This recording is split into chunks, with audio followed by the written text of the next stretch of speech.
Então tá.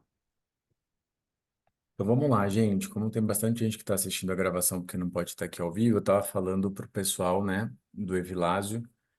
Brinquei aqui que o apelido carinhoso dele é Monstro Espiritual. Ele é um irmão querido, né? A gente tem uma amizade de longa data já.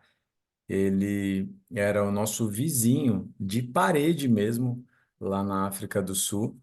E ele foi uma das primeiras pessoas que a gente se conectou lá, né? A maioria de vocês sabem um pouquinho da nossa jornada, da nossa história. E eu falo que quando chegamos lá, no primeiro encontro que eu tive ali com algumas pessoas mais experimentadas, o Evilásio estava nesse encontro. No final, a gente começou a ter comunhão e ele, né, começou a me convidar para fazer parte de umas reuniões de estudo bíblico voltado para liderança. Então, tinham vários líderes de diferentes comunidades e eu confesso para vocês, né, que ele ia lá, entregava o melhor e no fundo, eu ficava falando, não, uma hora ele vai querer alguma coisa em troca, meu, uma hora ele vai querer alguma coisa em troca. E daí ele me frustrou, porque eu vi ele realmente só entregando, né, o melhor ali, né, de coração e muita Bíblia, muita palavra de Deus. E foi a partir destes encontros que eu comecei a ser despertado para a igreja, né? Eu digo para vocês que houveram dois momentos marcantes na nossa jornada. Primeiro em 2015, depois de anos de conversão, apacentando pessoas, eu achei que eu já sabia o que era o reino. Daí o Senhor me despertou. Daí quando eu fui para a África do Sul, eu achei que eu já sabia o que era igreja. Daí, caminhando com o Evilásio, eu vi que, né, a gente ainda tinha muito que aprender.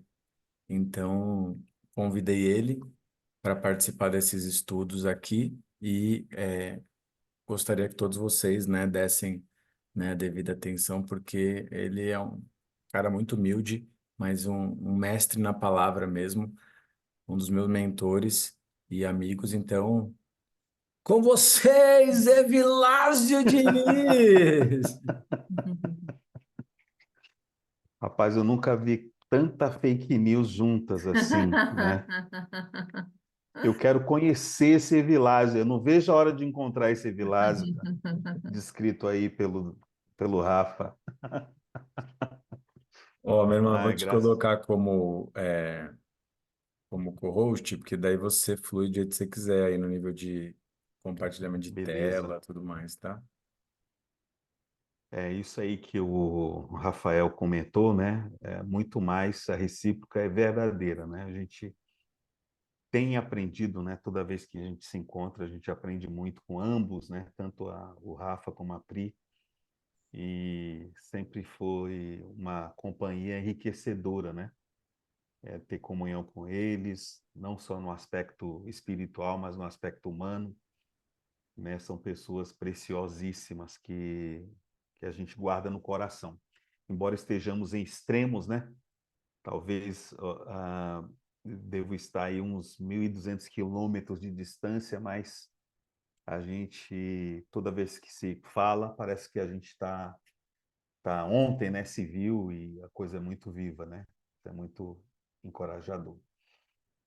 E hoje a gente vai compartilhar, né, mais das humildes porções que a gente tem para oferecer para os irmãos, né, para as irmãs aqui presentes. Espero que vocês sejam profundamente edificados e que essas porções que a gente desfrutar aqui não sejam apenas uma tomada como uma esfera de conhecimento, né, de capacidade de aprender e transmitir, mas muito mais do que isso, a gente possa aplicar isso no nosso dia a dia, né, na nossa vivência, né, seja algo prático, algo tangível para os nossos dias, principalmente em tempos, nesses últimos tempos que a gente tem experimentado, né, temos, digamos assim, testemunhado tantos acontecimentos que ensejam, né, a segunda vinda de Cristo. Temos aí a guerra em Israel, né? E as repercussões disso, né, no mundo inteiro. Um país que é digamos assim, tão minúsculo, né, no mapa mundi, mas faz uma diferença tremenda. Então, mais do que isso, né? Então a gente entende que é um momento decisivo que a gente está vivendo. Então, aplicar essas palavras hoje será de grande preparação, né? Oportunidade de a gente se preparar para esse cenário que eh, se, se conclui, né? Se consuma.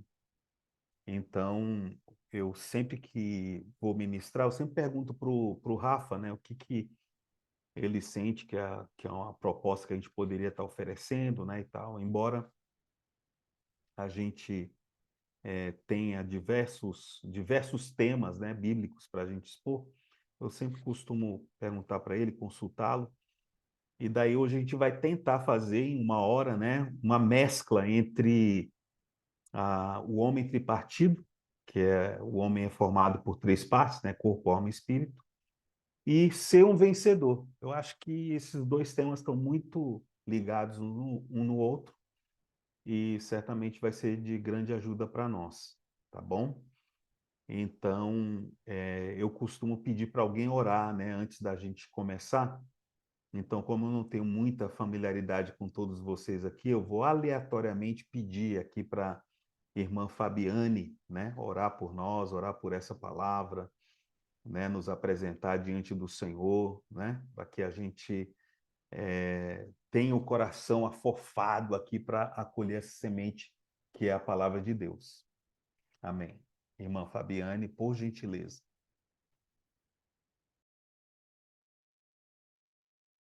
Então, vamos lá. Senhor meu Deus, eu te agradeço, Pai, por esse momento, Pai, tão precioso, com essas pessoas que querem mais de Ti, Pai, que querem mais de Ti, mais Te conhecer, mais se relacionar, mais trazer o Seu reino, Pai, acelerar a volta do Seu Filho Jesus Cristo, Pai. Nos dê sabedoria e entendimento para esse momento, Pai. Use o irmão Evilásio, Pai, para que seja boca sua nesse momento, para derramar o seu conhecimento através dele nas nossas vidas, Pai. Obrigado pela vida do Rafa e da Pri, desse momento precioso que nós temos com os nossos irmãos. Em nome de Jesus, amém. Glória a Deus. Muito profético essa oração, né? Principalmente na parte que nos fala sobre acelerar a volta do Senhor. Isso aí realmente, esse tipo de oração não é qualquer pessoa que faz, tá? Então, realmente muito pertinente, muito significativo. Um servo de Deus certa vez diz assim: se você quer conhecer o coração de alguém, peça para ele orar, né? Porque quando ele ora, ele abre a porta do coração e você vê o que está lá dentro. Então, como pastor, eu tenho o hábito, né, de pedir para as pessoas orarem, ou a gente vai começar alguma coisa, porque você conhece um pouco do coração daquela pessoa que está orando, né, que se passa, de fato. Então, graças ao Senhor, porque essa oração foi de grande edificação para mim. Bom, vamos lá então. Eu vou compartilhar aqui alguns slides, a gente vai seguindo eles, né, vamos intercalando entre a fala e a exposição. Quando a gente fala, né, da vontade de Deus, quando a gente fala sobre a Bíblia, dois personagens vão saltar aos olhos: Deus e o homem, né? O homem está para Deus e Deus está para o homem. Então, quando a gente vai falar das Escrituras, nós vamos encontrar essas duas pessoas aí, né? Deus criou o homem e Deus criou o homem para si. E a maneira como Deus criou o homem foi de uma maneira muito especial. E ele quer que esse homem criado, tá, na sua intimidade, quer que esse homem seja um vencedor. Ele já ele já foi concebido com essa característica. E a gente vai ver que depois que o homem caiu, esse estigma de ser vencedor ficou mais latente ainda, mais evidente ainda. Então, hoje nós vamos conciliar esses dois pontos, né, o homem tripartido e os vencedores. Em Gênesis capítulo 1, versículo 26, é um versículo muito revelador. Ele diz assim: também disse Deus, façamos o homem à nossa imagem, conforme a nossa semelhança. Tenha ele domínio sobre os peixes do mar, sobre as aves dos céus e sobre todos os animais domésticos, sobre toda a terra e sobre todos os répteis que rastejam pela terra. Então, notem, esse homem foi feito, foi criado à imagem e semelhança de Deus. Então, a referência da criação do homem é o próprio Deus. Quando a gente fala de imagem, nós estamos falando de algo interior, de uma aparência interior. Quando a gente fala de semelhança, a gente está falando de uma aparência exterior. Em outras palavras, tanto interior como exteriormente, o homem foi feito conforme e segundo a imagem e semelhança de Deus. Então, todos nós aqui presentes temos como ponto de partida, como referência, essa inspiração divina do homem ter sido concebido por Deus, segundo a sua imagem, segundo os elementos interiores de Deus, e aí nós estamos falando das virtudes e dos atributos divinos. Os atributos diz respeito àquilo que Deus é. Deus é luz, Deus é verdade, Deus é amor, Deus é a realidade de todas as coisas. Então, quando a gente fala dos atributos divinos, esses atributos divinos se encontram nos homens. Então, por isso que o homem foi feito à imagem de Deus, que é o aspecto interior. E quando a gente fala de semelhança, esse termo em hebraico sugere algo exterior, uma aparência exterior. Então não é incomum a gente encontrar no versículos da Bíblia que diz que Deus não tem a sua mão encolhida, né? Deus tem a terra como estrado dos seus pés. Então tudo isso indica que Deus usou a sua própria referência para criar o homem. E uma ilustração muito interessante que nos leva a compreender melhor isso é a luva. A luva ela foi feita à imagem e semelhança da mão, com o intuito de conter a mão. Então, em outras palavras, o homem foi feito à imagem e semelhança de Deus para conter Deus. E ao conter Deus, ele então consegue exercer a comissão que Deus deu para ele, dele ter domínio sobre os peixes do mar, sobre as aves dos céus, sobre os animais domésticos, sobre toda a terra e sobre os répteis, sobre todos os répteis que rastejam pela terra. Ou seja, em outras palavras, o homem foi criado para reinar, para governar. E por isso que ele leva consigo a imagem e semelhança de Deus. À medida que o homem se multiplicasse na terra, Deus estaria se multiplicando na terra, né? Porque como é que um domínio é estabelecido? Quando aquele espaço de terra estabelecido, ele é ocupado pelas pessoas de uma nação. Então, por que o Brasil tem uma extensão do Iapoque ao Chuí? Geograficamente, do Iapoque ao Chuí. Mas, humanamente falando, tem brasileiros nesses dois extremos do país. Porque no dia em que uma parte dessa terra brasileira ela ficar ausente de brasileiro, ela está correndo o risco de ser tomada pela nação mais próxima. Então, por isso que Deus pediu ou estabeleceu o homem conforme a sua imagem e semelhança, a fim de que ele possa exercer o seu domínio sobre todos os extremos da terra ou da criação. E esse homem foi criado com três partes à luz das Escrituras. Ele foi criado com um corpo, com uma alma e com o espírito.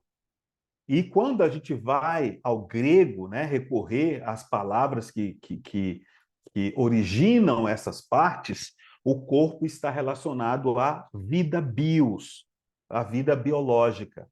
A alma está relacionada à vida psique, onde temos a mente, a vontade, a emoção. Vamos trabalhar mais especificamente sobre isso. E o espírito humano, que compõe a vida zoe, Zoe é a palavra hebraica para a vida divina. Em outras palavras, o espírito do homem, ele é capaz de receber a vida divina, o espírito de Deus. Então nós temos um corpo, uma alma e um espírito. Então, quando a gente vai às escrituras, nós conseguimos perceber isso, né? Então, em 1 Tessalonicenses, capítulo 5, versículo 23, diz-nos claramente acerca dessas três partes, né? Capítulo 5, versículo 23, eu vou projetar aqui para vocês, para a gente acompanhar. Eu uso a versão revista e atualizada de João Ferreira de Almeida, né? Então, aqui diz: o mesmo Deus da paz vos santifique em tudo, e o vosso espírito, vírgula, alma e corpo sejam conservados íntegros e irrepreensíveis na vinda de nosso Senhor Jesus Cristo. Então, aqui deixa claro que o espírito, né, é a primeira parte, a alma é a segunda parte, e o corpo do homem é a terceira parte do homem, tendo aí muito evidente essas duas porções. E a Bíblia também distingue alma de espírito. Alguns cristãos, por falta de um pouco mais de entendimento, confundem alma com espírito, mas a Bíblia separa essas duas coisas. Então, em Hebreus, capítulo 4, versículo 12, diz: porque a palavra de Deus é viva e eficaz, e mais cortante do que qualquer espada de dois gumes, e penetra até ao ponto de dividir alma e espírito, juntas e medulas, e é apta para discernir os pensamentos e propósitos do coração. Então, essas duas referências bíblicas deixam evidente que o nosso corpo.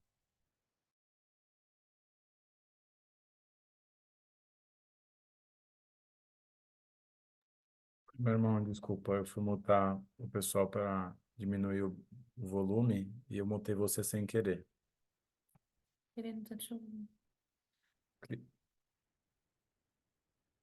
Sem problema. Pô, Aí eu já aceitei o seu comando aqui.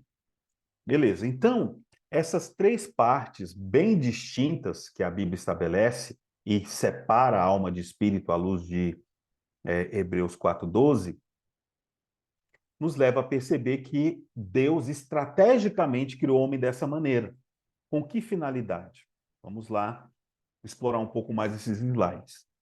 Então, a alma do homem, ela tem três partezinhas, tem três faculdades: a mente, a emoção e a vontade. À luz de Salmo 139, versículo 14, e Provérbios, capítulo 2, versículo 10, nós vemos que a mente, que nesses textos é chamado de alma, ela tem a capacidade de conhecer Deus e conhecer o seu plano, tá? Então, quando fala de conhecer, quando fala de pensar, de ponderar ou considerar, a Bíblia está se referindo à alma, que é uma faculdade da mente. Então, só para comprovar, Salmo 139, né? Versículo 14 diz o seguinte: graça te dou, visto que por modo assombrosamente maravilhoso me formastes. As tuas obras são admiráveis e a minha alma o sabe muito bem. A capacidade de saber ou a capacidade de conhecer é algo que a mente tem. Se a mente tem, e aqui é chamada de alma, então a mente é uma parte da alma. Vamos então para a emoção.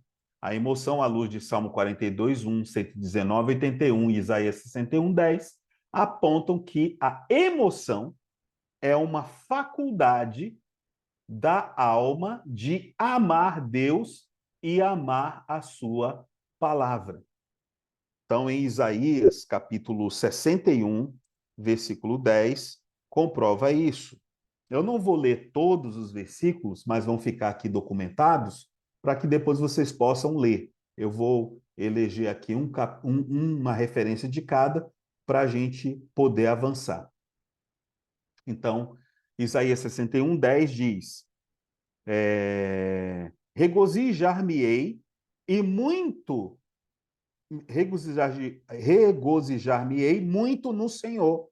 A minha alma se alegra no meu Deus, porque me cobriu de vestes de salvação e me envolveu com um manto de justiça, como noivo que se adorna de turbante, como noiva que se enfeita com as suas joias. Então, aqui é atribuído à alma a capacidade de alegrar-se. Então, a alegria é uma faculdade da emoção que é parte da nossa alma, né? Então, a alegria. A vontade. A vontade tem a capacidade de escolher, de fazer escolhas. E se ela foi criada por Deus, então ela tem a capacidade de escolher Deus. Em 1 Crônicas, né? Primeiro livro das Crônicas, capítulo 22, versículo 19, mostra isso. Disponde, pois, agora o coração e a alma para buscardes ao Senhor vosso Deus. Disponde-vos e edificai o santuário do Senhor Deus, para que a arca da aliança do Senhor e os utensílios sagrados de Deus sejam trazidos a esta casa que se há de edificar ao nome do Senhor. Então, dispor para buscar são faculdades da nossa alma, que enseja a escolha, a capacidade de escolher. Então, vejam, o homem tem uma alma, essa alma compõe a sua psique, essa psique tem três partes, a mente, a vontade e a emoção, e com frequência nós encontramos nas escrituras a expressão alma com determinadas habilidades, com determinadas faculdades. Faculdade de amar, que está associada à emoção, a alegria, a tristeza, minha alma se entristece, minha alma se alegra, vamos encontrar isso, a minha alma amar a Deus de toda a nossa alma, de todo o nosso entendimento, né, de todo o nosso coração. Então, ele atribui, as escrituras atribuem essa faculdade à alma, que é uma partezinha composta pela emoção. Depois nós temos a mente, que sabe, conhece, né? Então, isso aí também é uma faculdade da alma. Nós temos a vontade, que escolhe, que se dispõe, conforme a gente viu há pouco no primeiro livro das Crônicas. E por aí vamos ver uma infinidade de expressões e sentimentos associados à alma, que então a gente consegue distinguir como a mente, a vontade e a emoção. Agora vamos para a parte do espírito. De que é composto o nosso espírito? Então, o nosso espírito ele é composto de consciência, comunhão e intuição. Essas três partezinhas e suas respectivas faculdades compõem ou apontam para as características do nosso espírito humano. Então, por exemplo, a consciência. A consciência consiste na habilidade de discernir entre certo e errado, de condenar ou justificar. E o incrível é que mesmo o homem, depois que caiu, a consciência dele ainda está ativa. Porque mesmo um ladrão desprovido, ou um criminoso, desprovido da vida de Deus, ignorante nas coisas divinas, ele admite quando erra, ele admite quando acerta, né? Então, o que leva ele a concluir isso? Essa terça parte do espírito humano chamado de consciência. E a gente pode provar isso quando você lê o capítulo 1 de Romanos, quando o apóstolo Paulo fala lá sobre o nível de degradação que o homem chegou, diz que a alma, a consciência deles mutuamente o acusa. Então, como é que um homem caído naquele nível de degradação ele consegue, na sua consciência, discernir isso? Porque Deus preservou essa parte do espírito humano, ainda que este tenha caído ou desconhece a pessoa de Deus.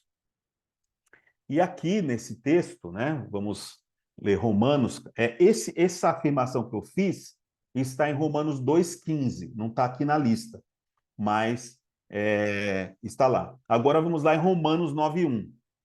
Né? Romanos 9,1 diz assim: digo a verdade em Cristo, não minto, testemunhando comigo no Espírito Santo a minha própria consciência.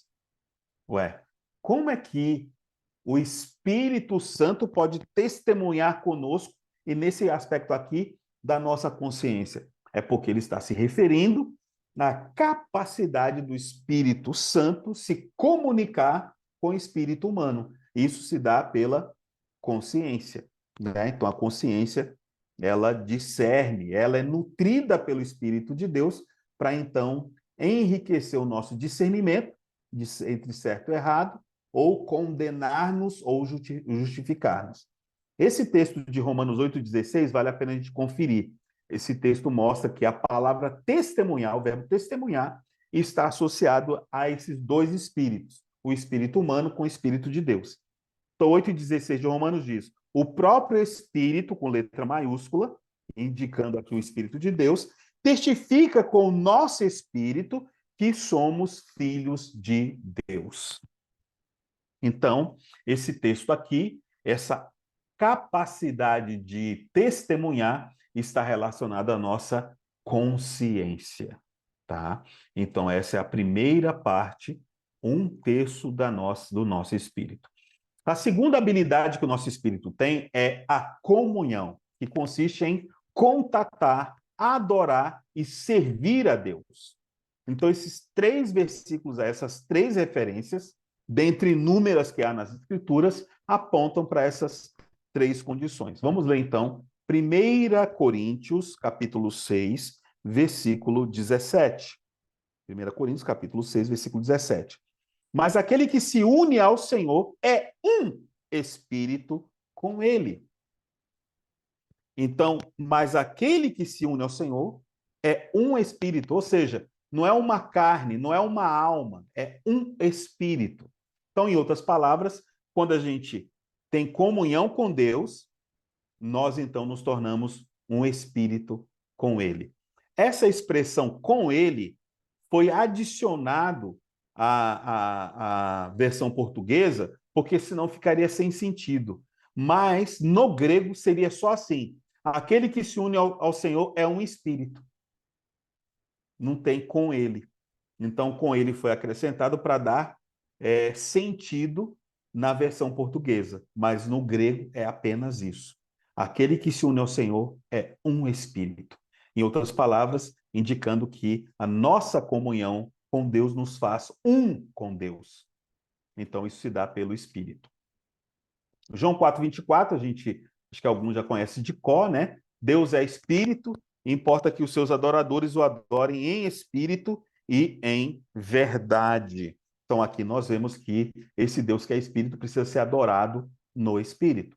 Não dá para adorá-lo na alma. A adoração verdadeira é no Espírito, por meio da comunhão. Obviamente, como a gente é um ser tripartido, ninguém vai se apresentar diante de Deus com o espírito e o corpo fica num lugar e a alma fica em outra, né? Então tá todo mundo junto ali, é apenas para especificar onde que ocorre a verdadeira adoração. E Romanos 1,9 fala que Paulo serviu a Deus em seu espírito. Então, servir a Deus também é uma habilidade da comunhão que se dá no espírito. A terceira parte do espírito é intuição. A intuição indica sentir ou ter um conhecimento íntimo direto de Deus. Então, sentir ou ter um conhecimento íntimo direto de Deus. Isso aqui é muito comum, né? As mães, né? As mães muito conectadas a seus filhos, quando percebe que alguma coisa não está bem, ela não precisa de informações exteriores ou adicionais para perceber que aquele filho, aquela filha não está bem. Então, isso é a intuição. E Deus nos deu essa habilidade dentro do nosso espírito. Então, aqui nós vemos em Marcos, capítulo 2, versículo 1, algo que enseja isso aqui. E Jesus, percebendo logo por seu espírito que eles assim arrazoavam, disse-lhes: por que arrazoais sobre estas coisas em vosso coração? Então, notem, eles não falaram, a face deles não mudou, mas o Senhor discerniu no espírito o que se passava no coração deles. Em outras palavras, é como se o Senhor estivesse discernindo as coisas sem ter um conhecimento prévio acerca disso, ok? Pode deixar que, se o Rafael não admitir as pessoas, eu admito aqui.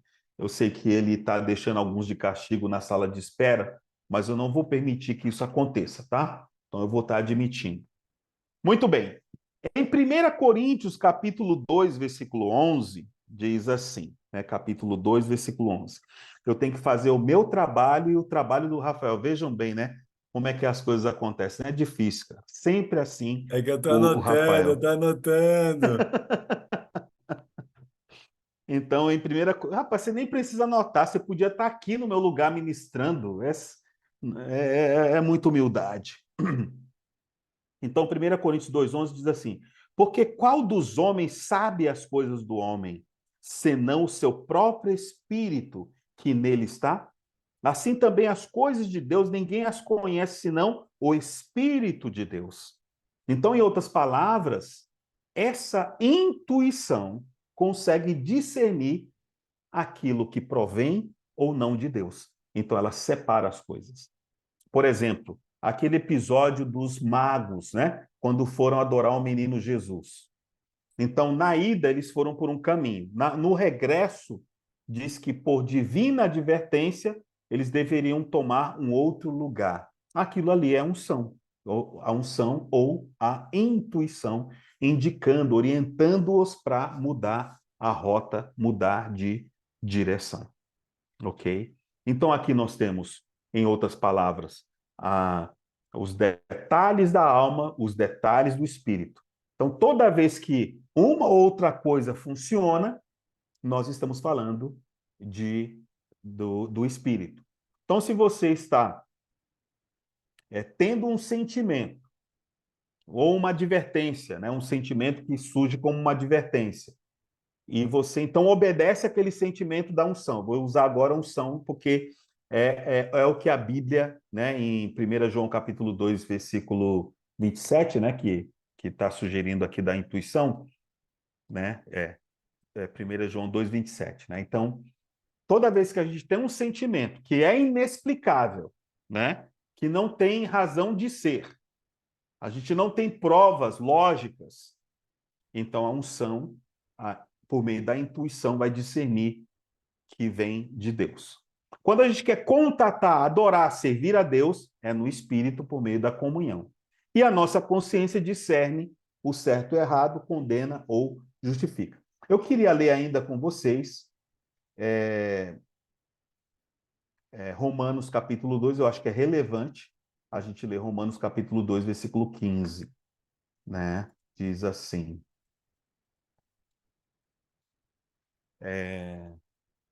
estes mostram, estes quem? Esses homens caídos, rebeldes, que são fora da lei, estes mostram a norma da lei gravada no seu coração, testemunhando-lhes também a consciência e os pensamentos, mutuamente acusando-se ou defendendo-se.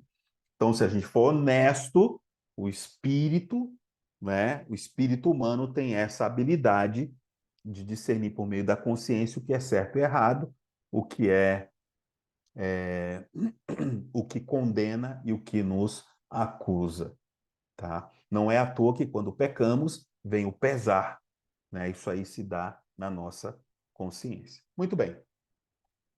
Vamos avançar aqui para as partes que compõem o nosso coração. Lembra o que a gente leu lá em Salmos? Salmos, deixa eu pegar aqui, Primeiro Crônicas, 22:19. Olha só que interessante. 22:19 diz assim: Disponde, pois, agora o coração e a alma. Então, coração e alma são duas coisas distintas, embora estejam mutuamente ligados. Então, vamos lá. O que é o coração? O coração nada mais é do que o somatório das faculdades da nossa alma, mente, vontade e emoção, mais um terço do nosso espírito, que é a nossa consciência. Se a gente tivesse a oportunidade de ler a Bíblia sob essa perspectiva, você vai ver que toda vez que aparece coração, o coração está associado à mente, está associado à emoção, está associado à vontade, está associado à consciência. Você vai ver que o coração pensa, o coração se alegra, ama, odeia, o coração dispõe, o coração escolhe e o coração também discerne entre certo e errado, e o coração também condena ou justifica. Então, o coração, ele, além de ter a alma, tem a terça parte do espírito. Então, em Romanos, capítulo 2, versículo 15, que a gente acabou de ler, sugere isso, né? Agora vamos ler Romanos, capítulo 2, à luz dessa perspectiva da questão do coração. Estes mostram a norma da lei gravada no seu coração. Então, a lei, para que serve a lei? Para a gente discernir Deus, discernir certo e errado. E isso é a habilidade da consciência. Então, mas ele usa aqui o coração. Hebreus capítulo 4, versículo 12. 4:12. Porque a palavra de Deus é viva, eficaz e mais cortante do que qualquer espada de dois gumes e penetra até o ponto de dividir alma e espírito, juntas e medulas, e apta para discernir os pensamentos, que é alma, e propósito, que é o plano, né, que a alma também está relacionado a vontade, né? Propósito está relacionado à vontade. Então, aqui nós temos a mente, a vontade, né? E é do coração. Então, daí ele juntou as duas partes da alma, né? E chamou de coração. João capítulo 16, versículo 22. 16, 22 diz assim: assim também agora vós tendes tristeza, mas outra vez vos verei, o vosso coração se alegrará. A alegria é emoção. Então, aqui nós temos uma emoção, que é da alma, atribuída ao coração. E a vossa alegria ninguém poderá tirar. Então, aqui nós temos evidências nas Escrituras de que o coração compõe-se da alma mais a consciência do espírito.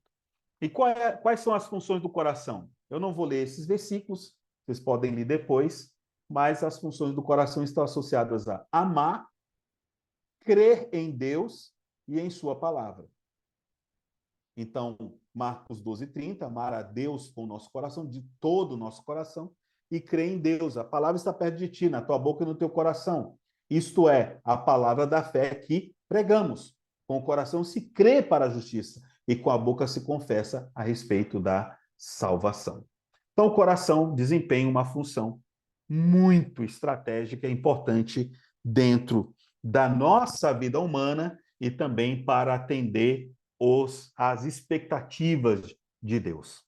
Então, aqui nós temos, em suma, o corpo do homem, que é a vida biológica, a alma do homem, que é a parte psicológica, que é composto de mente, vontade e emoção, e nós temos o espírito do homem, que tem consciência, comunhão e intuição.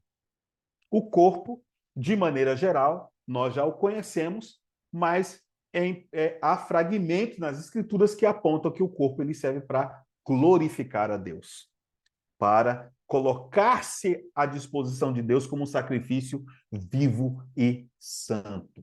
Tá? Ok. Dito isso, vamos avançar um pouco mais. Aí vem o propósito de Deus ao criar esse homem com as suas três partes. É que Deus deseja entrar a partir do espírito humano e se expandir para as demais partes do nosso ser. Então, a partir do espírito, o homem crê no Senhor Jesus, e então ele vai se expandindo para a mente, vontade e emoção. O apóstolo Paulo, por exemplo, quando escreveu para os Romanos, no capítulo 7, ele fala de um conflito que todo cristão lida. O bem que quero fazer não faço, mas o mal que não quero fazer este faço. Se faça aquilo que não quero, já não sou eu que o faz, mas o pecado que habita em mim. Então ali nós vemos um conflito. Então quando é que esse conflito ele diminui? Ele só vai desaparecer quando a gente for vencedor, tá? Mas até lá ele vai diminuindo esse conflito.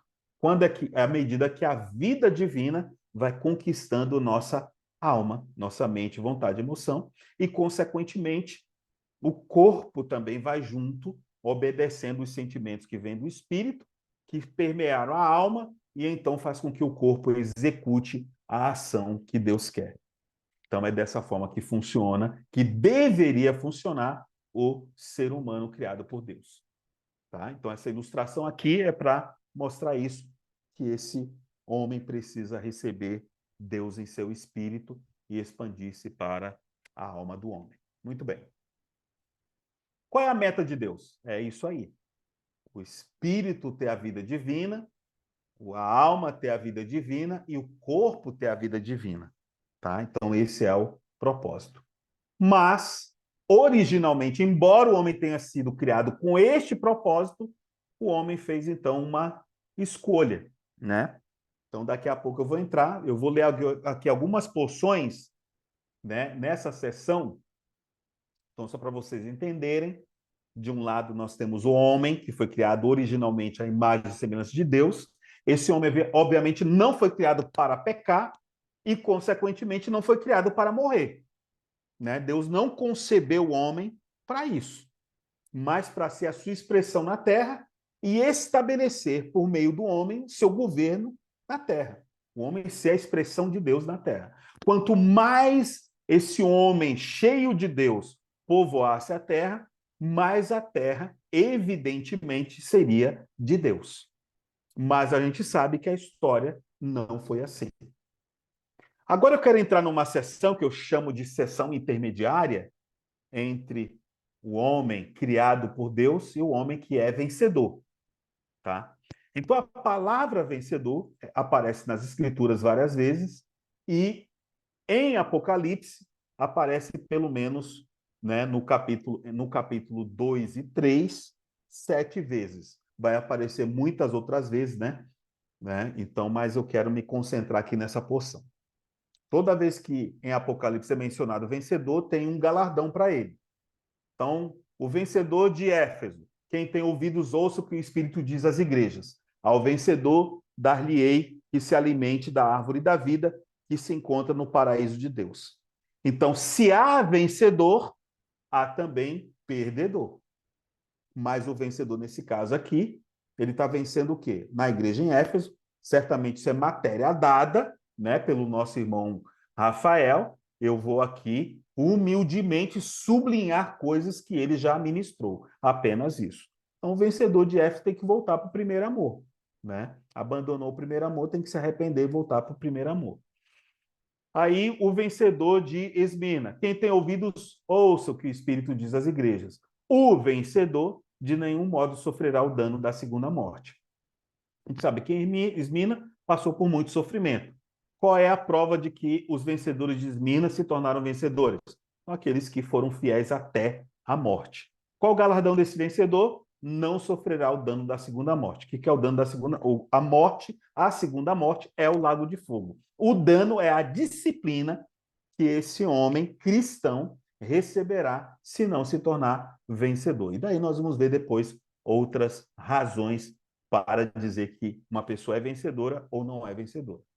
Daí vem a terceira igreja, depois de Esmirna, é Pérgamo, não é isso? Quem tem ouvidos, ouça o que o Espírito diz às igrejas. Ao vencedor dar-lhe-ei do maná escondido, bem como lhe darei uma pedrinha branca, e sobre essa pedrinha escrito um nome novo, o qual ninguém conhece, exceto aquele que o recebe. Esse texto sugere que o vencedor da igreja em Pérgamo, ele vai ter um galardão, que é comer do maná escondido. né, recebeu uma pedrinha branca que está associada à edificação, e nessa pedrinha branca tem um novo nome. Nome determina uma característica, natureza. Cada um aqui tem um motivo porque tem esse nome, né? Seus pais ou os parentes inspiraram, né, que vocês tivessem esses nomes e cada um tem uma história por detrás disso. Recebeu um novo nome é receber uma nova história, um novo significado, que ninguém conhece exceto aquele que o recebe. Então, o vencedor tem essa característica aqui. Daí nós temos, na sequência, depois de Pérgamo, vem Tiatira. Ao vencedor que guardar até o fim as minhas obras, eu lhe darei autoridade sobre as nações, e com cetro de ferro as regerá, e as reduzirá a pedaços como se fossem objetos de barro. Assim como também eu recebi de meu pai, dar-lhe-ei ainda a estrela da manhã. Então, toda vez que menciona um vencedor, vem o galardão na sequência. O que fez dessa pessoa um vencedor para merecer esse galardão? No caso de Tiatira, venceu a Jezabel, os ensinamentos de Jezabel, né? Voltou à prática das primeiras obras, que são inúmeras, e por aí vai.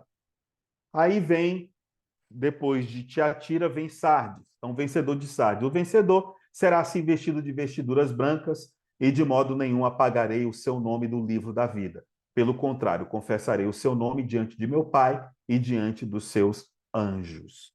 Aqui, Sardes é aquela igreja que começou uma restauração, mas não concluiu. Tem nome de quem está vivo, mas está morto. Então, aqui, se tornar vencedor é dar sequência na restauração que o Senhor propôs para ela. Então, esse aqui é um vencedor e, por ser vencedor, tem direito a esse galardão. E, por fim, as duas últimas igrejas, que é Filadélfia e Laodiceia. Ao vencedor faloei coluna no santuário de meu Deus, e daí jamais sairá. Gravarei também sobre ele o nome do meu Deus, o nome da cidade do meu Deus, a Nova Jerusalém que desce do céu, vinda da parte do meu Deus, e o meu novo nome. Então, aqui o vencedor da igreja de Filadélfia é aquele que conserva o que tens, para que ninguém tome a sua coroa. Então, por conservar até a vinda do Senhor a sua coroa, ele se torna um vencedor. Essa igreja em especial, ela é potencialmente toda vencedora, porque ela já tem a coroa da vida destinada para aqueles que vencem. Mas ela precisa conservar a condição dela para merecer o galardão. E por fim, Laodiceia, ao vencedor dar-lhe-ei sentar-se comigo no meu trono, assim como também eu venci e me sentei com o meu Pai. Que vencedor é esse? É aquele que vence a soberba, que vence a autossuficiência, que é a situação degradante da igreja em Laodiceia. Bom, dito isso, o homem hoje, para ser vencedor, ele foi concebido por Deus originalmente para ser vencedor, mas por causa da queda, ele perdeu essa condição. E para ser vencedor, tem que primeiro ter a vida divina. E a vida divina nós a temos por meio de crer no Senhor Jesus, no nome do Senhor. Isso nos faz ser filhos de Deus. Só que, além de sermos filhos de Deus, nascidos, nós precisamos ser filhos de Deus maduros. E, além de filhos de Deus maduros, nós precisamos ser filhos de Deus herdeiros, ter condições, reunir as condições de ser o herdeiro digno de receber a herança de nosso Pai. Então, esses nomes, esses aspectos, nós vamos detalhar nos textos subsequentes. Então, vamos lá. Então, o vencedor agora precisa vencer, dentre outras coisas, a carne, vencer a vida da alma e vencer a mornidão, a morte que estava instalada no espírito. Então, o homem, lá em Adão, né, quando Adão caiu, toda a raça humana caiu com ele, né, assimilando para si o pecado no corpo, na alma e no espírito. A expressão corpo é um termo positivo, carne é um termo negativo. Então, o que é carne? Carne é o corpo mais pecado. Tá? Então, o homem se tornou carnal, vendido à escravidão do pecado. A alma do homem, quando foi tocada pelo pecado, se tornou inimiga de Deus no entendimento. Então, não é à toa que enquanto a gente está pensando nas coisas divinas, volta e meia, nossa mente é inundada por coisas negativas, adversas, de revoltas e por aí vai. E o espírito humano, depois que experimentou o pecado, se tornou amortecido. Por isso que o apóstolo Paulo, quando escreve aos Efésios, diz que nós estávamos mortos em nossos delitos e pecados. Eu pergunto, se a pessoa está morta, para que escrever para ela? Então, Paulo, na verdade, está se referindo à morte espiritual, à incapacidade do espírito humano desenvolver a sua atividade de receber, contatar e ter comunhão com Deus. Então, esse foi o quadro que o homem se encontrou quando comeu da árvore do conhecimento do bem e do mal, desobedecendo a ordem de Deus para não comer dessa árvore, porque certamente eles morreriam. Então, quando o homem comeu dessa árvore, ele então trouxe a morte para si.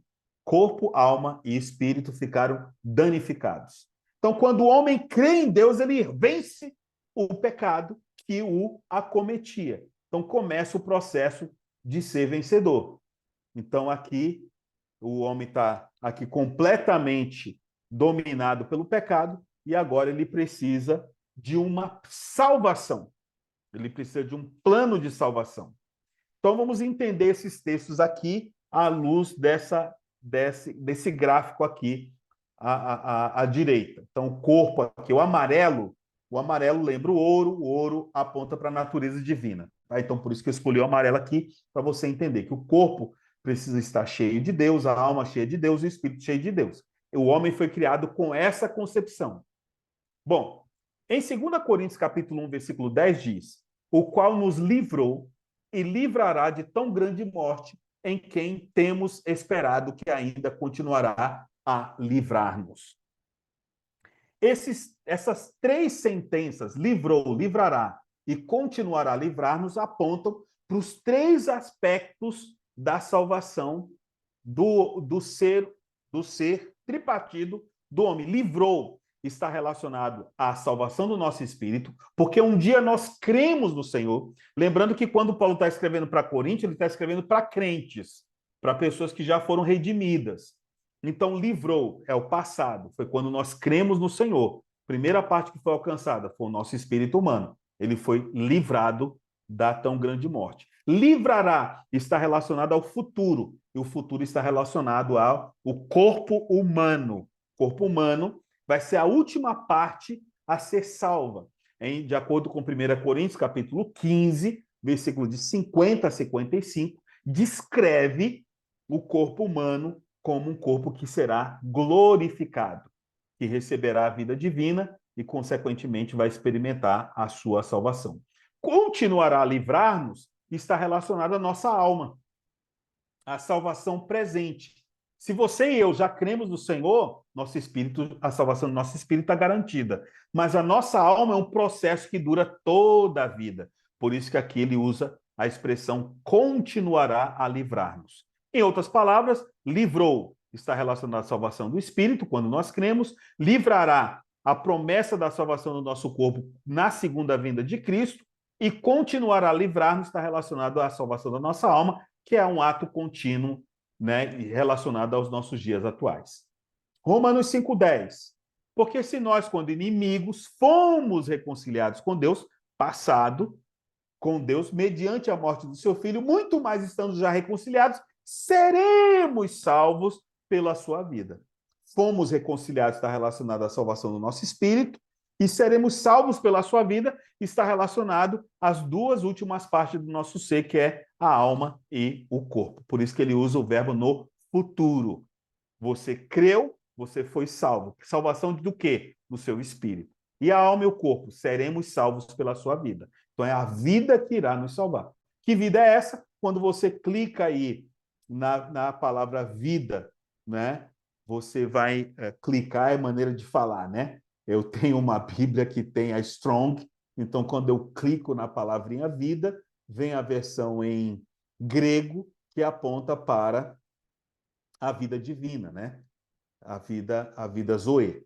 Se permanecer a obra, 1 Coríntios 3, versículo 14 e 15, se permanecer a obra de alguém que sobre o fundamento edificou, esse receberá galardão. Se a obra de alguém se queimar, sofrerá ele dano, mas esse mesmo será salvo, todavia, como que através do fogo. Então aqui ele está falando para crentes que já foram salvos, mas precisam ter atenção, dar atenção para a maneira como edificam. Se ele edifica com ouro, prata e pedras preciosas, ele certamente será salvo. Se, contudo, ele não edificou com os materiais adequados, que é madeira, feno e palho, ele vai ser salvo, mas vai ser salvo através da provação do fogo, que virá sobre toda a terra. Então, isso aqui é um outro aspecto da salvação. Muito bem.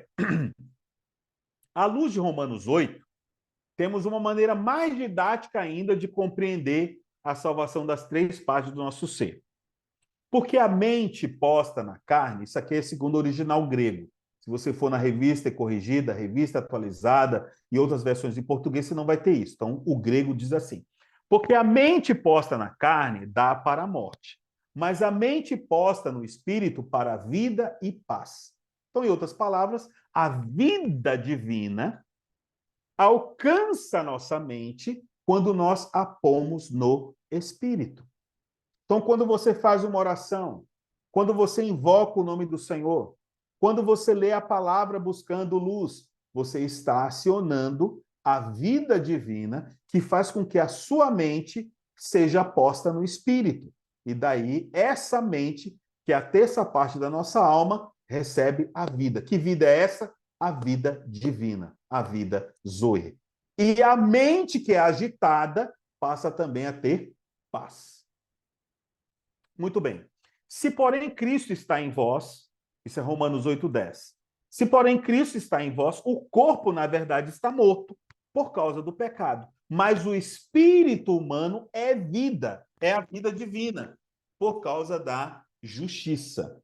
Em outras palavras, ele está dizendo que, por causa do pecado, o corpo ficou morto, ficou inoperante. Ele não consegue satisfazer a vontade de Deus. Vamos acordar às 5 horas da madrugada para orar. Ai, o corpo está lá, né, estirado, lutando contra a gravidade para poder levantar e orar, né? Então, isso aí é o corpo do pecado que cede à pressão do pecado, né? Mas o espírito humano está dizendo, vai lá, vamos lá, vamos lá. Está em vida por causa da justiça. Que justiça é essa? O fato do Senhor Jesus ter morrido na cruz por nós, perdoados os nossos pecados, fez com que o nosso espírito experimentasse a vida divina depois da redenção. Romanos 8:11. Se habita em vós o espírito daquele que ressuscitou a Jesus dentre os mortos, esse mesmo que ressuscitou a Cristo Jesus dentre os mortos, vivificará também o vosso corpo mortal por meio do seu espírito que em vós habita. Então, no versículo 11 do capítulo 8, mostra que o corpo é vida por causa do espírito que habita nele. Então, nós temos vida no corpo, vida no espírito e vida na mente. Vida na mente é a alma sendo salva, vida no espírito é o espírito sendo salvo e vida no corpo é o corpo sendo salvo. Isso é gradativo. Até aqui tudo bem? Eu sei que vocês estão impedidos de ligar seus áudios, né? Porque está de castigo. O Rafael assim estabeleceu. Mas eu não quero que o Rafael desligue os áudios ainda, porque senão o bebê vai chorar, a mulher vai gritar com o marido, o que você está fazendo aí e tal, e aquela coisa toda. Então, o Rafael, ou a televisão, ou alguns vizinhos tocando fogo, enfim, para evitar essa sonoplastia, né, diversificada, o Rafael, então, bloqueou os áudios de vocês. Mas vocês podem gesticular com o ok, né? Beleza, podemos prosseguir? Ou eu posso parar aqui, já posso ser demitido e tal, né? Vamos avançar, então. Então, até aqui, nós estamos compreendendo como se dá, como se concebe o plano de Deus, a maneira como ele criou o homem, o fato do homem ter caído e ter trazido para si a morte, para dentro das suas três partes, a maneira como Deus está salvando esse homem, A salvação, ela é eterna, mas ela também é gradual, ela é detalhada, né? Ela alcança o corpo, ela alcança a alma, alcança o espírito. Na sequência da nossa experiência, primeiro nosso espírito é salvo, depois a nossa alma é salva gradativamente e o nosso corpo então será, na volta do Senhor, nós receberemos um corpo chapado, um corpo cheio de glória, capaz de atravessar a matéria, né? Então, fique tranquilo se você, como eu, não se sente bem nesse corpo, na hora que o Senhor voltar, ele vai te dar um corpo zerado, né? Um corpo de glória, amém? Então, há esperança para nós, os que perderam a barriga tanquinho há muitos anos atrás, ok? Nós vamos recuperar isso na segunda vinda de Cristo. Muito bem. Avançando, né, brincadeiras à parte, vamos avançar. Então, em outras palavras, o espírito, quando é salvo, ele é então regenerado. Quando o corpo é salvo, ele é glorificado. E quando a alma é salva, ela é transformada. Essas são as expressões que as Escrituras usam para caracterizar a salvação de cada parte do nosso ser. Quando eu e você cremos no Senhor, nós somos regenerados.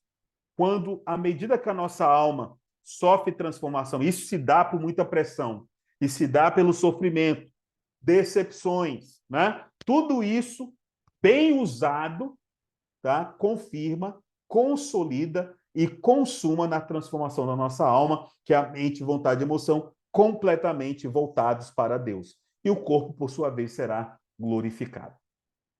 Mas, irmão Evilásio, o que isso tem a ver com ser vencedor? Até agora você não falou nada, vinculou com os vencedores, mas é justamente isso. Quando é que você é vencedor? Quando você permite que dentro desse preciso tempo sua alma seja transformada, tá? A transformação é a garantia que eu e você temos de sermos vencedores. Vamos ler aqui, vamos dar uma pausinha e ler 1 Pedro, capítulo 1, versículo 9. Né? 1 Pedro, capítulo 1, versículo 9, vale a pena a gente conferir esse texto, porque tem tudo a ver. Ele sintetiza bem, né? Capítulo 1, versículo 9. Diz assim: obtendo o fim da vossa fé, a salvação da vossa alma. Então, qual é o fim? O fim tem dois sentidos: o fim de finalidade e o fim de conclusão. Então, obtendo a conclusão da nossa fé, a salvação da nossa alma. Obtendo a finalidade da nossa fé, a salvação da nossa alma. Então, perdão. Então, a nossa alma é a finalidade da salvação. Quando a nossa alma é salva, ela então determina o quão vencedor nós seremos. Ok? Vamos prosseguir aqui, ainda usando os slides. Muito bem. Quando a Bíblia, infelizmente, né, ou felizmente, porque quando é infelizmente requer revelação. Quando é felizmente é quando está explícito, né? Então, o vocábulo filho na nossa versão portuguesa não discerne, não consegue discernir quando o filho é vencedor, quando o filho é maduro, quando o filho é imaturo, quando o filho é herdeiro. Então, as escrituras, graças a Deus, à luz do grego, ela traz expressões que discernem filho de filhos. Então, nós vamos usar um texto de Romanos para caracterizar isso.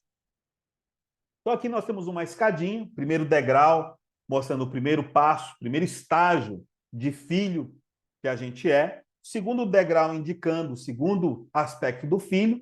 E o terceiro degrau mais elevado, o terceiro e último estágio de ser filho.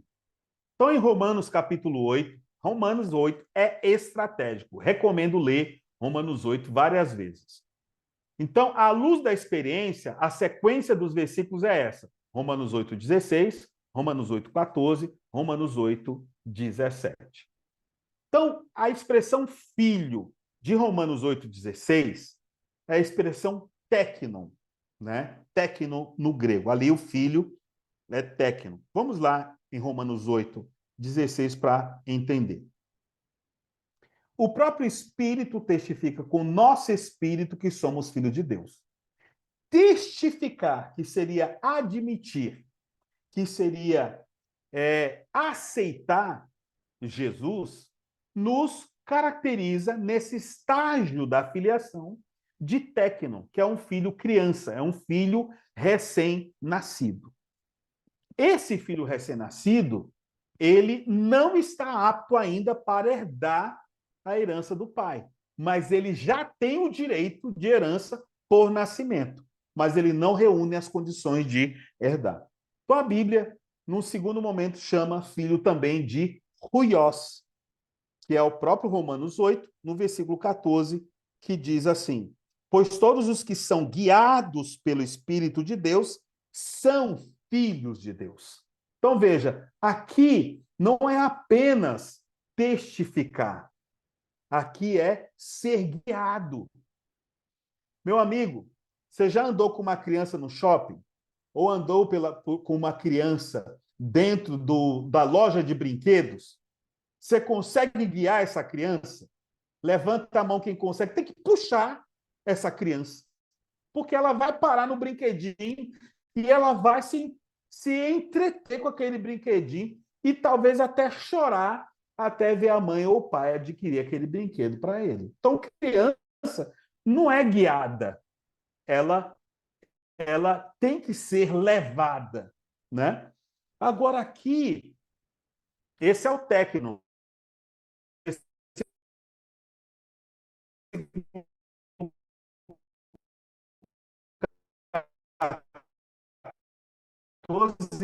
Ele é guiado, né? Mas criança é um filho maduro, ele está levando-a para onde ele quer. E esse filho obedece esse guiar do Espírito. Entende, amados? Uma ilustração bíblica para isso está em Atos capítulo 16. Olhem só, Atos capítulo 16. Vamos ver o plano de viagem do apóstolo Paulo, tá? O plano de viagem do apóstolo Paulo. Quando ele sai na segunda viagem, né, a partir do versículo 6, ele tem um plano de viagem. Qual o plano de viagem? Eu vou para a Ásia. Aí o versículo 6 diz: e percorrendo a região frígio-gálata, tendo sido impedidos pelo Espírito Santo de pregar a palavra na Ásia, defrontando Mísia, tentaram ir para Bitínia. Ué, não é possível que esse texto é bíblico.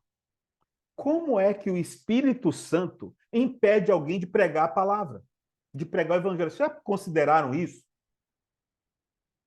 De repente sai o irmão Fabiano, vai para uma determinada região da cidade dele pregar o evangelho. E lá o Espírito diz: não, não é para você pregar o evangelho aqui. Na hora, talvez não Fabiano, mas eu que sou imaturo, vou dizer: isso é coisa do demônio. Isso é Satanás querendo que eu não pregue o evangelho aqui.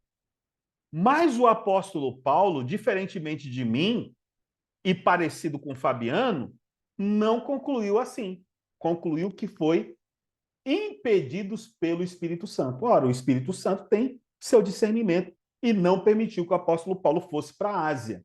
Versículo 7. Defrontando Mísia, tentaram partir para Bitínia, mas o Espírito de Jesus não permitiu. Aí, se fosse eu no lugar do Fabiano e do apóstolo Paulo, logo diria: não, é Satanás mesmo. Isso aqui é os demônios, são as hostes do maligno, impedindo-me de pregar na Ásia, impedindo-me de pregar em Bitínia. O Espírito Santo, entretanto, que inspirou o apóstolo Paulo e, consequentemente, inspirou Lucas, que foi o autor desse livro, discerniu que, na verdade, era o Espírito impedindo Paulo de ir para o plano A, a Ásia, e impedindo ele para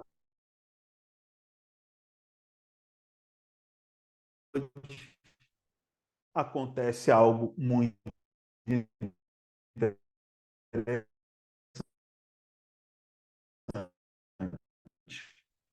Quando chega em Trode, Mísia desceram a Trode. À noite sobrevém, qual um varão macedônio em pé lhe rogava, dizendo: passa Macedônia, ajuda-nos. Assim que teve a visão, imediatamente procuramos partir para aquele destino, concluindo que Deus nos havia chamado para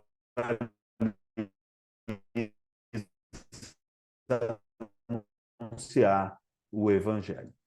Que a vontade de Deus, discernida pelo Espírito, não era para ele ir nem para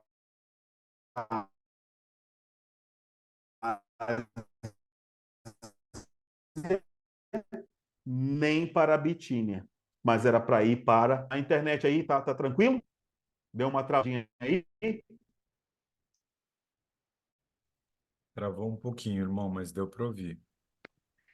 Eu preciso que vocês me deem um ok de que a internet está ok. Para mim está travando. Ok. Eu vou colocar aqui no cabo. É para eu ter feito isso há mais tempo e acabei me esquecendo aqui, tá? Mas eu vou colocar aqui a internet para transmissão via cabo. Talvez essa instabilidade vai ser superada. Ok, dá só mais uns minutinhos aí que ele vai atualizar aqui e a gente vai ter uma internet mais estável da minha parte.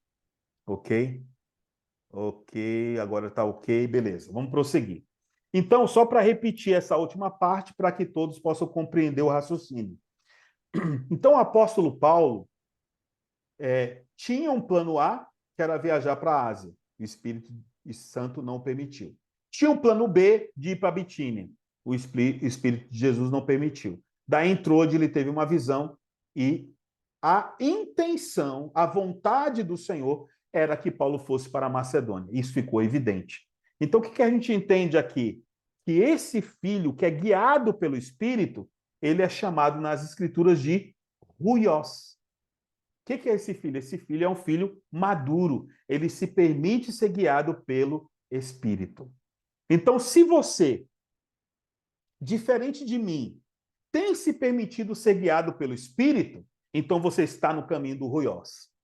Graças a Deus, porque eu tenho contato com vocês, eu estou saindo da condição de técnico, indo para a condição de Ruios. Um dia eu alcanço vocês. Ah, eu vou alcançar vocês, vocês vão ver. Entendeu? E aí vem o último estágio da última expressão para filhos, que é o filho herdeiro, né? Que está no versículo 17 do capítulo 8 de Romanos. Então, versículo 17 diz assim: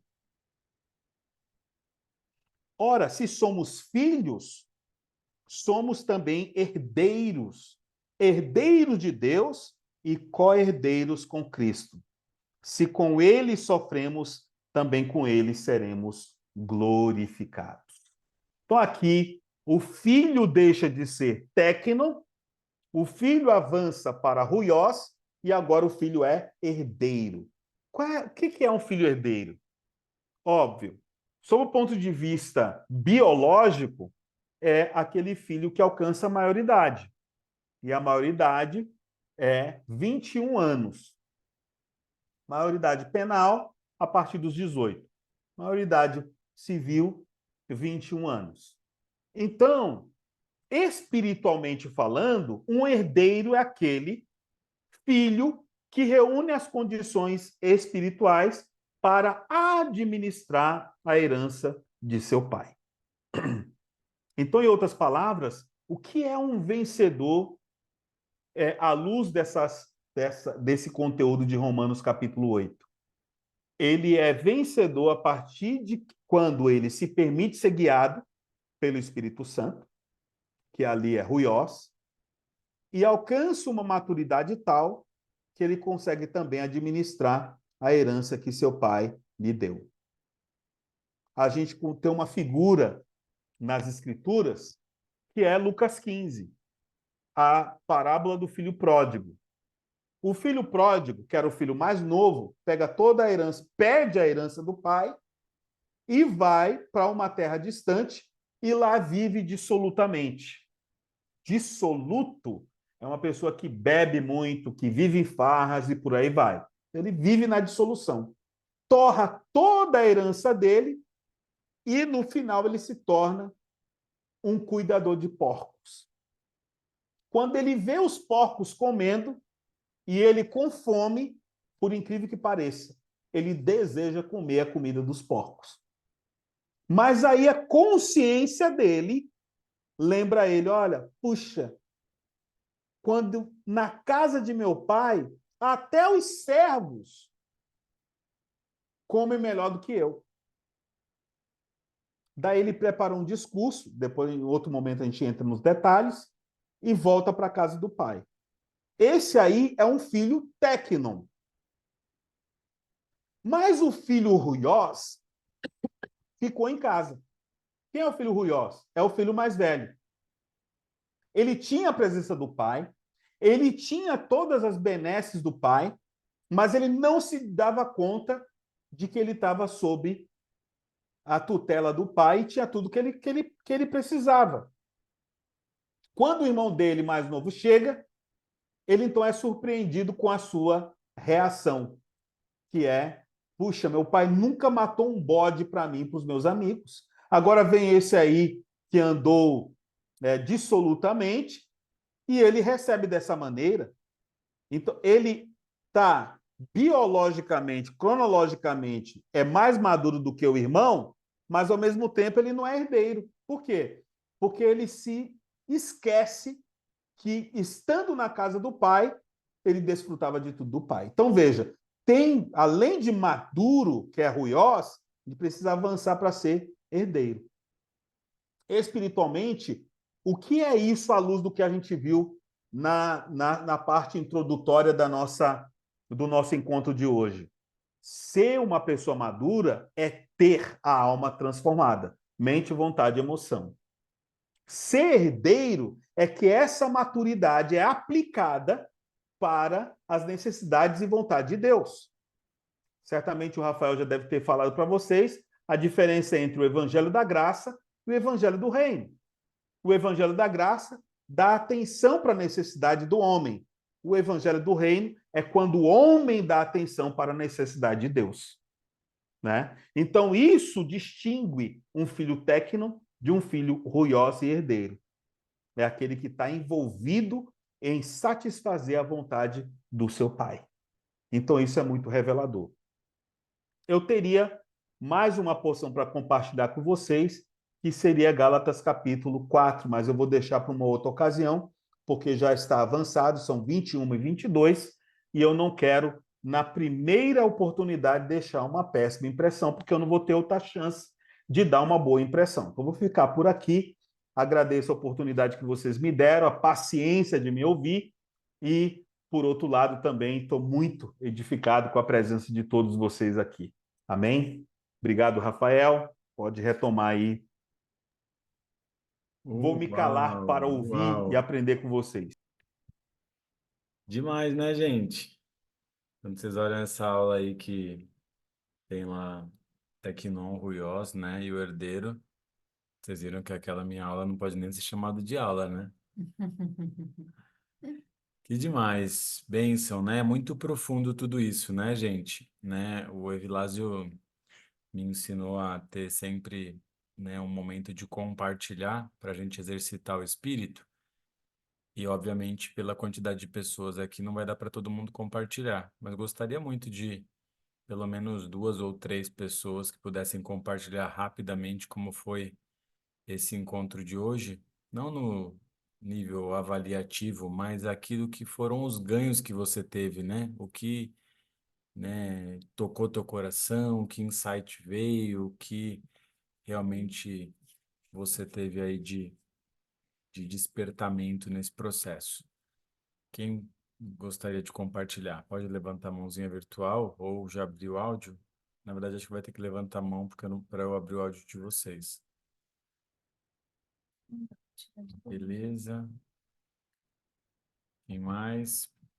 De só duas a três pessoas. Beleza, duas, ótimo. Então tá.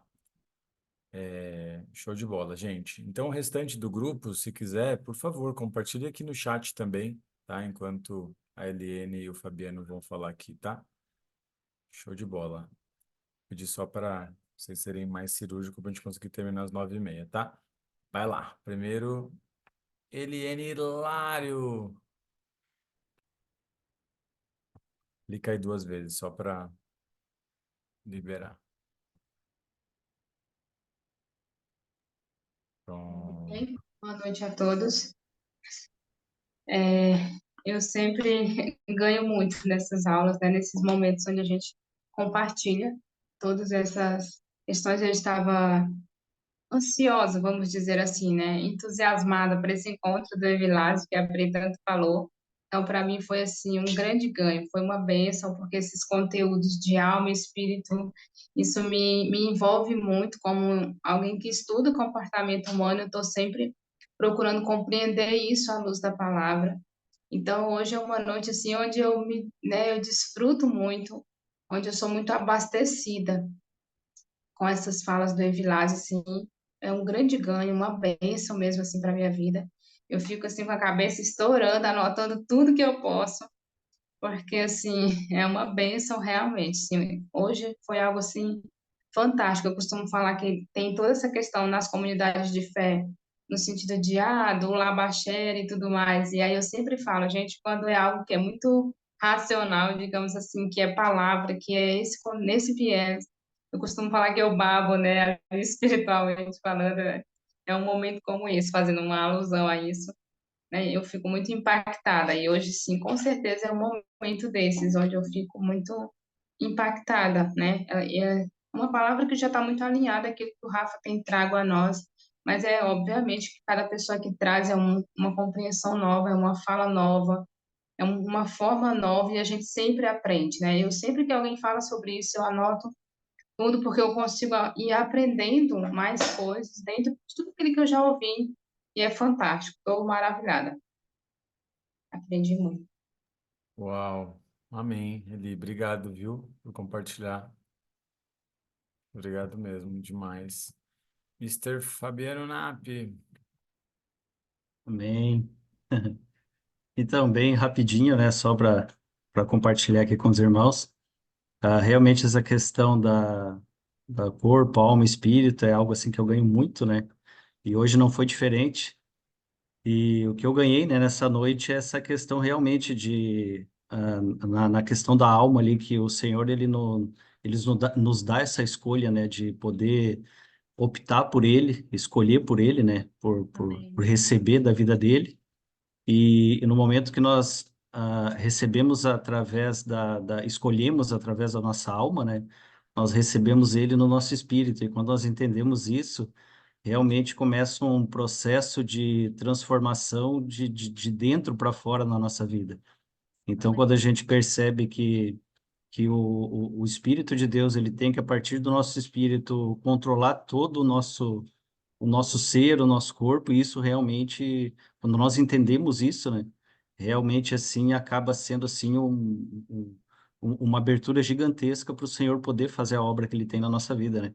Então isso que eu ganho muito assim de nós podermos optar e permitir que o Senhor possa trabalharmos o nosso espírito, que atinja a nossa alma. E como o irmão falou ali, eu sonho com essa barriga de tanquinho no corpo glorificado. Então, a minha meta aqui é que o Senhor ganhe espírito e alma, e o corpo, eu espero, eu tenho paciência. Ó Senhor Jesus, tenha misericórdia, viu, Senhor? Amém. Amém.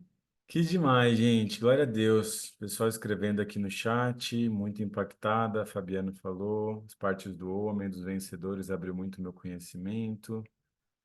Rosânia, muito bênção, obrigada. Mahala, quantas bênçãos podemos ter os slides? Olha, os slides somente para aqueles que, né, passarem para todas as etapas aqui dos sons, participar de todos os encontros, daí pode ser que daí o Evilás libere e a gente compartilhe. Beleza. Fabiane, muito profundo. Caixa preta foi aberta hoje. Rosânia, sou de Nova Friburgo, Rio de Janeiro. Ednilson me deleitando com todo esse aprendizado. O Luiz Fernando falando, o que me impactou foi conseguir entender de forma simples cada tipo de filho. Gaspar Santa Catarina. Uau, que demais. Beleza. Gente, demais, viu? A Danusa falou vai ficar gravada. Danusa, você que ficou de castigo, né? Deixei você aí na sala de espera. Tá gravado, né? A gente vai subir, eu vou disponibilizar lá no grupo para vocês, tá bom? Fernanda falou noite abençoada, que bênção esse momento, aprendi muito. Amém. Irmão, escolhe alguém então para fazer uma oração para a gente encerrar, e daí, se tiver Muito disponibilidade bom. em Você já outras. viu que não pode faltar, hein, gente? É, É É muito isso aí. conhecimento. Amém. Pede aí para o irmão Fabiano orar por nós. Amém. Aleluia. Amém. Amém. Senhor Jesus, te agradecemos, Senhor, por esse momento que nós participamos essa noite, Senhor. Ó, Senhor, muito obrigado, Senhor, pela tua palavra ter entrado, Senhor, em nosso coração, Senhor. Pela tua palavra ter atingido o nosso espírito, Senhor. Ó, Senhor, muito obrigado, Senhor. Te agradecemos pelo irmão Evilásio, Senhor, por ter usado ele nessa noite, Senhor. Ó, Senhor, por ter falado através da boca dele, Senhor. Ó, Senhor, e o que nós recebemos hoje, Senhor? Senhor, nos ajuda, Senhor, a colocar em prática, Senhor. Senhor, queremos praticar a tua palavra, Senhor. Queremos que o Senhor tome conta de todo o nosso ser, Senhor. Desde o nosso espírito, a nossa alma, Senhor. Ó, Senhor, e aguardamos, Senhor, o grande dia, Senhor, para que o nosso corpo também seja glorificado, Senhor. Te agradecemos, Senhor, e bendizemos o teu nome, Senhor. Muito obrigado, Senhor, em nome de Jesus. Amém. amém, glória a Deus. Amém. Obrigado, meu irmão. Muito Nada, meu bom. irmão. Estamos Se juntos você aí. tiver mais alguma agenda em 2024, a gente ficaria feliz em termos outras porções dessa, viu? Tá certo. Amém. Beijo, Vamos trocando gente. mensagem aí. Tchau, tchau. Tá Deus bom. abençoe a Beijão, gente. Deus todos. abençoe. Amém.